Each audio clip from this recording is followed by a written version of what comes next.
बिस्मिल्लाहिर्रहमानिर्रहीम। आज का हमारा टॉपिक है any two norms on a finite dimensional space are equivalent. ये चीज़ हमने पहले भी बता दी हुई है कि फाइनाइट डिमेंशनल स्पेस में कोई भी दो हम नॉर्म्स ले लें वो इक्विवेलेंट होते हैं। तो ये चीज़ अब हमने प्रूव करनी है।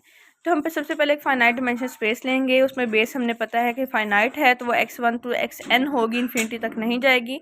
और वहाँ पे यूनिकली डिटरमाइंड स्केलर्स भी होंगे a1 टू an, और हम उन स्केलर्स को वो कोई ऐसा वेरिएबल जो हम स्पेस से लें तो उसको हम लीनियर कॉम्बिनेशन के फॉर्म में एक्सप्रेस कर सकते हैं।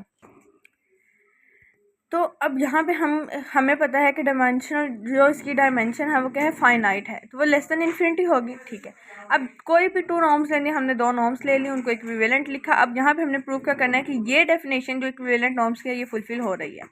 अब लीनियर कॉम्बिनेशन जो हमने लिखा हुआ था फाइनाइट टर्म्स के में summation i equals to 1 to n ai x i। अब इसको हम दोनों साइड्स पे जब नॉर्म लेंगे तो हमें पता है जब नॉर्म को सेपरेट करते हैं कि तो लेस देन की जो वैल्यू है वो आती है।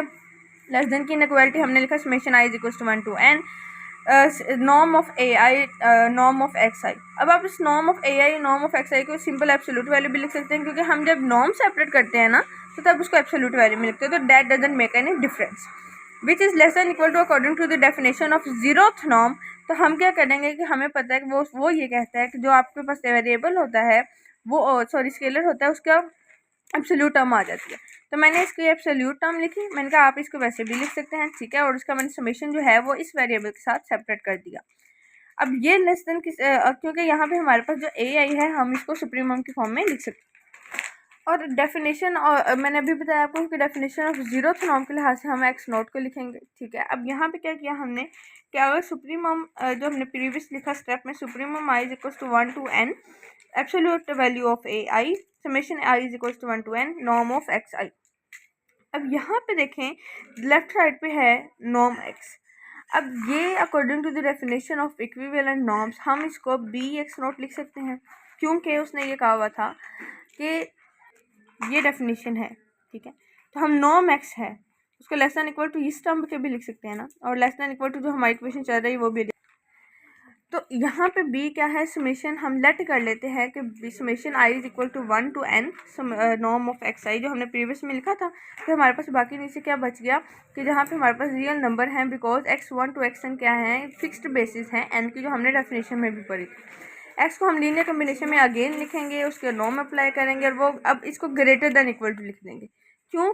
क्योंकि ये एक लेमा है कि जब आप इसको समेशन के साथ जब कोई स्केलर हो तो उसको वेरिएबल को ख़त्म करना हो ना आपने, तो आप बाहर एक कांस्टेंट लगाते हैं, समेशन लगाते हैं, और उस कांस्टेंट के अंदर वाले कांस्टेंट को वेरिएबल के फॉर्म में लिख सकते हैं।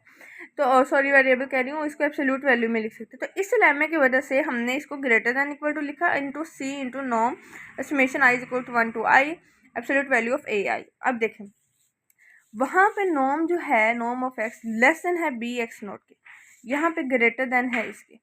अब हम क्या करेंगे कि नॉर्म एक्स को हमने बेसिकली इसको इसमें इंडल्ज करवाना है ताकि दोनों इक्वेशंस को हम कंबाइन कर सकें। तो क्या आ जाएगा, norm x not is equal to summation norm of summation i is equal to 1 to n a i x i.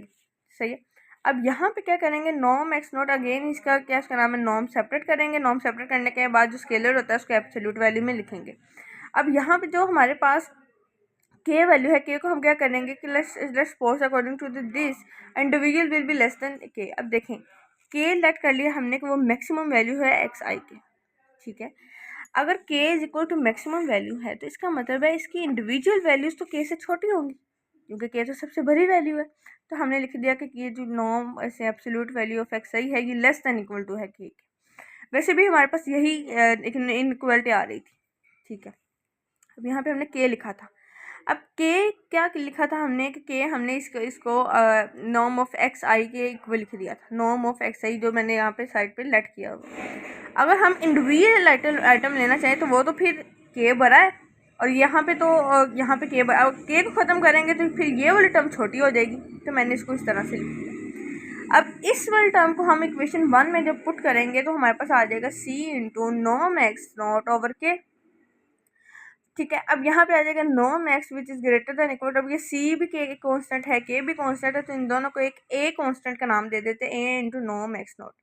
अब ये वो पॉइंट आ गया है कि पहले हमारे पास निकला था norm x is less than equal to b into norm x not, यहाँ पे आगे norm x is greater than equal to a into norm x not. इन दोनों के रिलेशंस को कंबाइन करेंगे, नॉर्म एक्स को दरमियान में रखेंगे। जब दरमियान में रखेंगे तो क्या आ जाएगा, ए एक्स नॉट छोटा है नॉर्म एक्स से और बी एक्स नॉट जो वाली जो टर्म है वो ग्रेटर देन है। ये चीज़ हमने लिख दी, तो ये चीज़ प्रूफ हो गई। यहाँ से हमने क्या प्रूफ किया कि एक फाइनाइट डिमेंशन स्पेस में कोई भी दो नॉर्म्स आप ले रहे हैं तो वो इक्विवेलेंट होती हैं, और इक्विवेलेंट की डेफिनेशन भी हमने फुलफिल करवा दी। अगर आपको इसमें किसी भी स्टेप की ना समझ आई हो तो आप मुझे मेंशन कर सकते हैं कमेंट बॉक्स में भी।